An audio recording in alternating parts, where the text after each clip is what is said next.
Hello, BigTube. Hello, friends. Welcome to LizziefayeLovesBooks. I'm Elizabeth, and it is time to do my February TBR. Now, I have been working on this for a few days now. It is the last day of January, and I really thought I would be able to just pull this together quickly and get a video up. And the more February TBRs of other people I started watching, the more I realized how many readathons there are going on in February that I want to participate in.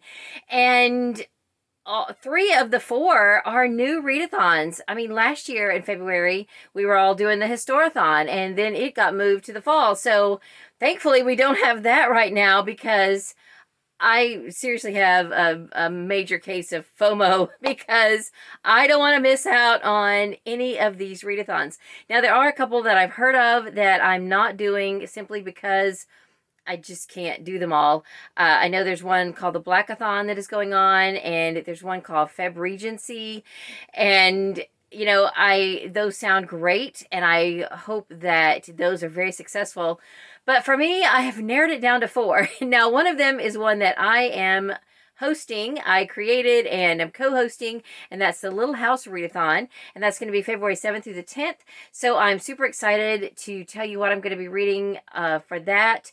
And I think, though, that, you know, all this talk of readathons, I am going to just do my readathon TBR in a separate video. I had thought I would do it all together today, but a few minutes ago we got a call that my daughter's car, which has been in the shop, is ready.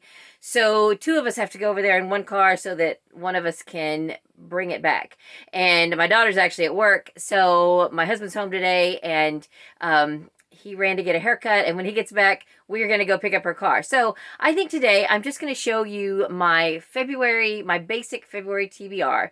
Now, some of these things I will end up using for various readathons, but I've got a whole list of projects and things that I'm working on. So this is just going to be my personal challenges and what I am reading for each of those.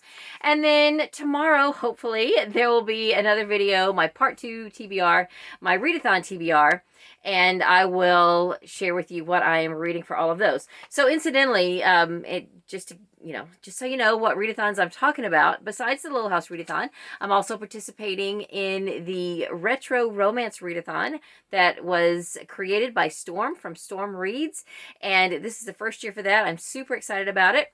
And then the Cozy Up with Mr. Francie Readathon is an all cozy mystery readathon, and that is hosted by Mr. Francie Reads.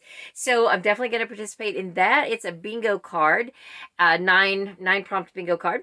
And then the big one that I'm sure all of you have heard about by now is the Library Love Readathon, and that has 10 different hosts. The creator, I believe, was Kate Howe, and I just love the whole idea of that.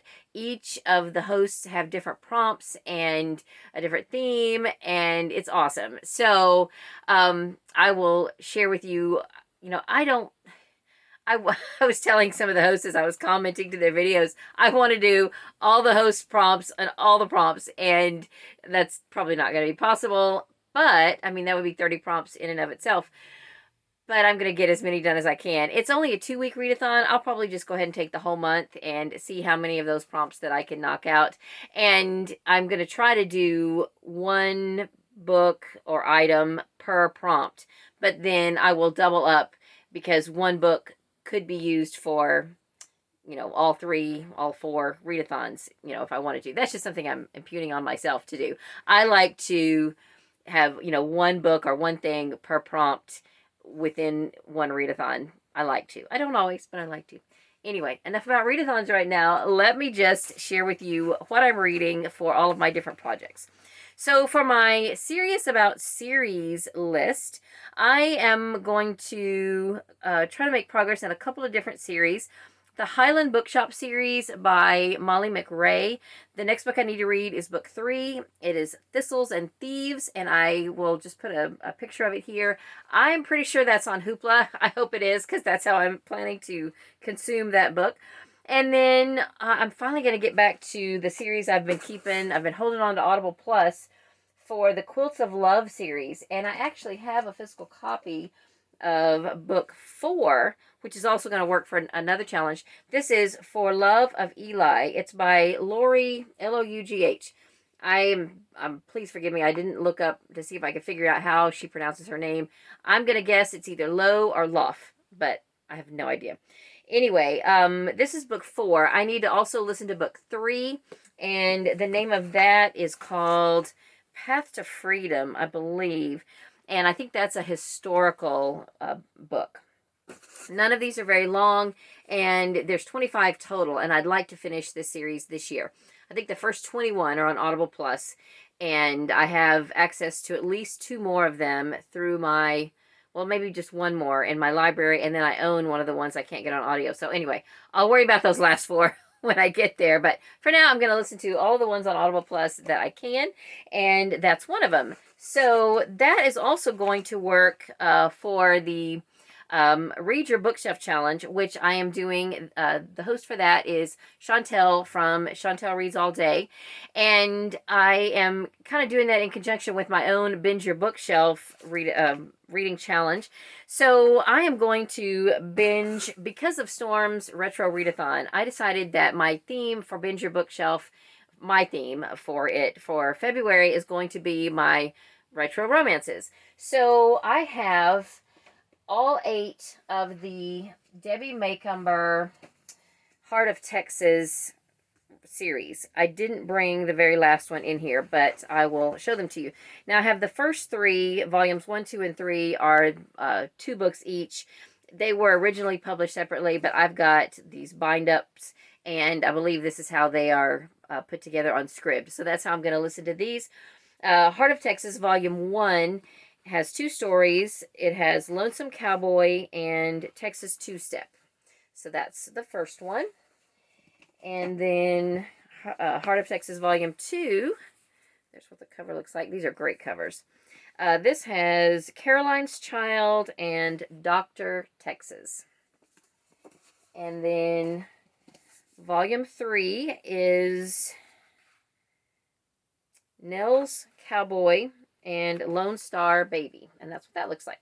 So that's books 1 through 6, and then book 7 is called Promise, Texas, and then book 8 is called Return to Promise. I do own it in a small hardcover book, and it's like in the back of my upper shelf in my women's fiction, and I just didn't dig it out. But if I get that far, which I plan to, I'll dig it out in time for my wrap up at the end of the month.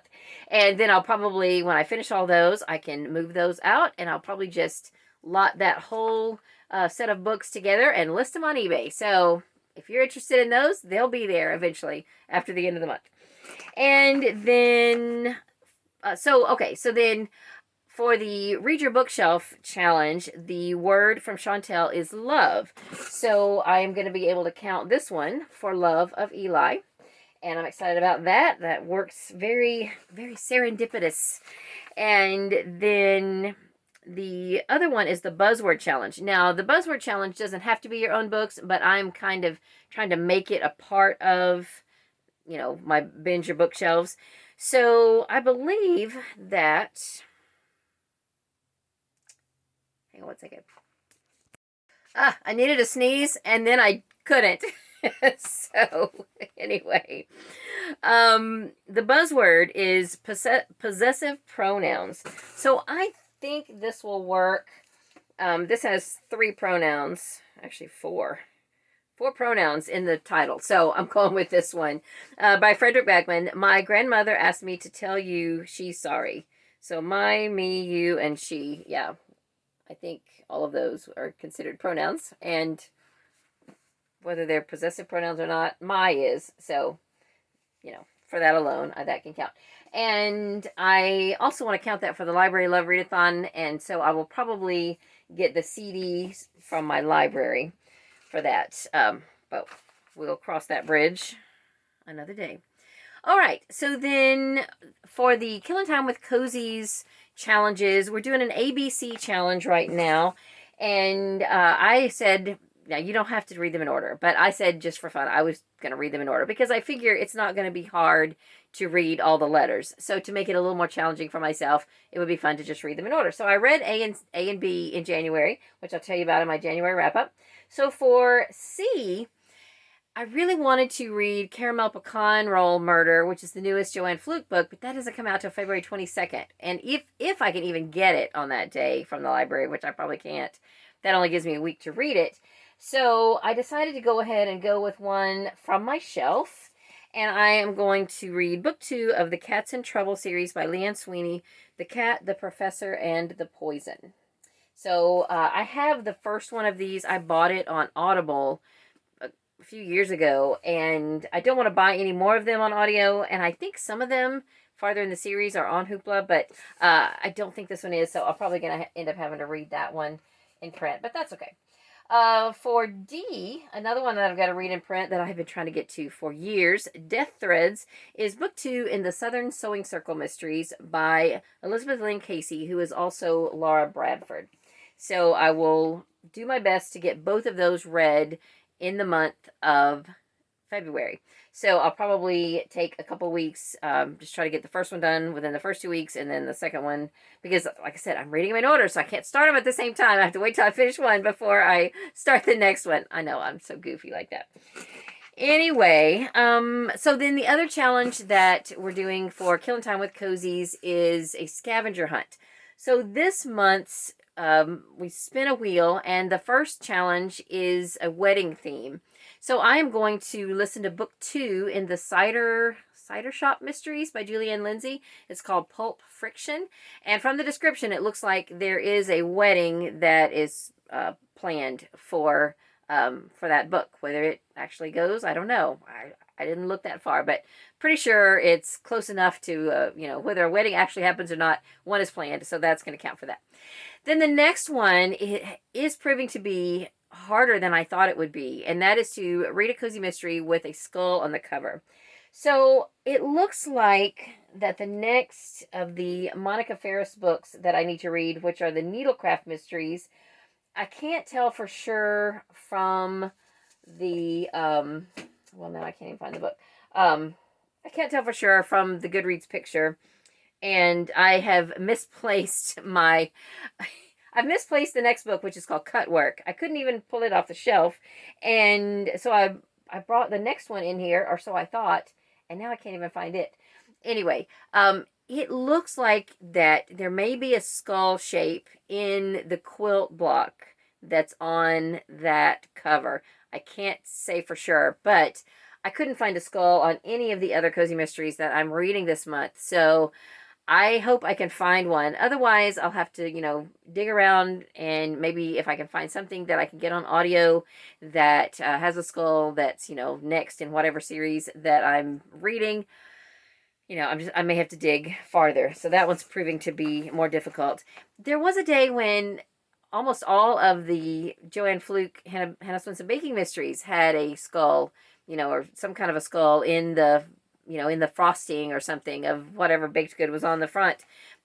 The one that's coming out, I looked, it doesn't even have a skull, unless I'm just not seeing it. Sometimes they're kind of like hidden Mickeys, they're hard to find. Anyway, those are the 2 things for the Killing Time with Cozies. I also want to try to get at least one Newbery winner read, so I'm going to try to get this one read, The 21 Balloons. It's by William Penne Dubois. And then Newbery related, I've already read Ginger Pie by Eleanor Estes, and so there's just one sequel to this book. It's called Pinkie Pie, and I think I want to go ahead and try to listen to that one this month as well. I don't have a physical copy yet. I have ordered it from the library, and I'm pretty sure I put that duology on my Serious About Series list as well, so that'll be one I can finish up real quick. And then Sunshine State books. I'm probably just going to go ahead and finish the ones I haven't read yet for this school year.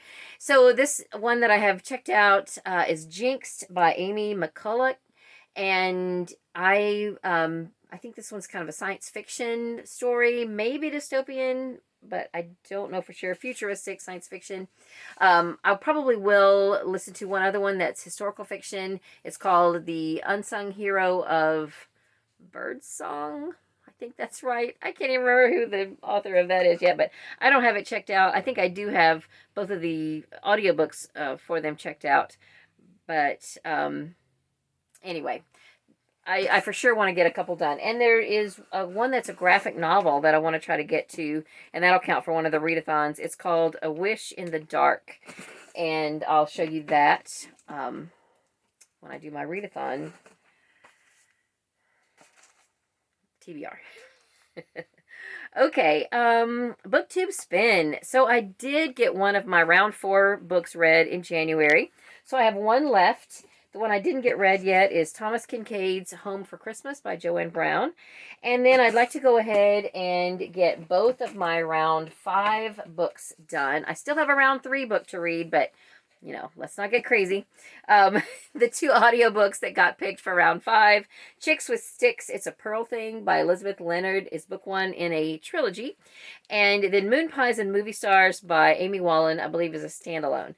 So I want to get to both of those, if at all possible, which it should be. They're on audio. I want to probably try to get something read off of my TBR jar. I've got just mainly nonfiction, and well, actually I haven't even listened to, there are a couple of cozy mysteries, the Jennifer Stanley Hope Street Church series that I pulled out of my fiction TBR jar last, so I should check those and see if they have skulls. But anyway, I could possibly get to one of those if I have time, but mainly I will probably try to get one of the nonfiction ones done, and I don't know which one I will do yet. Then I have one book left on my Stackmas tree. If you don't know what my Stackmas tree is, look back to Christmas of 2019. But this is it. The Christmas Angel by Thomas Kincaid and Catherine Spencer. Don't let the length fool you. It's a large print copy. So I hope this won't take me that long. And I'm going to be so glad to get that Stackmas tree finished. And then my one fail for January is my read along with Felicia from the Little Prairie Library. We are leading a read along of The Pillars of the Earth by Ken Follett.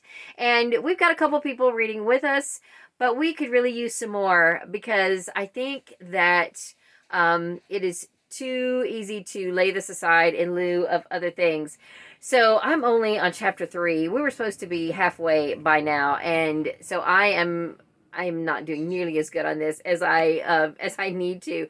It's a great book. So you guys, if you want to read this at all, please join in. It is not too late. We may end up extending it past February, depending on, how fast or slow we end up reading it. I do have the audio CD version, and I might just need to go ahead and put that in and, sit and work a jigsaw puzzle or something to help me get through it a little bit quicker. But I'm enjoying sitting down with the book, except for the fact that it's so heavy. And I was saying to our Voxer group that I think part of the reason that it has taken me so long, not because I'm not enjoying it, because I am, and I think we all are, it's just so big to carry around. I can't just pop it in my purse when I'm headed out the door. It's just big. So I like the idea of reading big books, but the practicality of it is difficult. So if you're interested in reading this at all, please join us. We have a Voxer group. Let me know in the description or in the comments below if you want to join in, and I'll make sure you get added to the group. And I would love that. So anyway, that is about it for just my... I missed book club. Okay, so I have 2 books for book club. Now, I ended up DNFing my one of my book club books for January. So I don't plan to do that this month. I hope I don't have to. But for my mystery book club, we are reading Razorblade Tears by S.A. Cosby. I have heard that this is pretty tough. But since I do facilitate the mystery book club, I need to go ahead and read it. So that will be my plan to get that read. Then for my regular book club, we are reading The Personal Librarian by Marie Benedict and Victoria Christopher Murray. And the cool thing is that my brother is coming to visit, and he's going to be arriving the day before book club. So he's like, well, can I come to your book club with you? I'm like, absolutely. So I told him what we were reading, and so he's going to try to get it on Libby or something and listen to it so that he can participate in the book club discussion as well. So while he's here, maybe we can do a video together or something. That would be super fun. He has been in one of my videos before. It was, the lighting wasn't great. It was Thanksgiving several years ago, and him and my sister were both in the video with me, and we did a fun tag. So it's about time for y'all to meet him again, and that'll be fun. So anyway, for now, though, that is all for this video. I hope that you will join us for the Little House Readathon. And any of these other readathons, let me know if you are joining in to any of those as well. And I hope to be back tomorrow or the next day as soon as possible with my readathon TBR. Meanwhile, that's all for this video. I hope you're having a great day. Read a good book, and God bless you.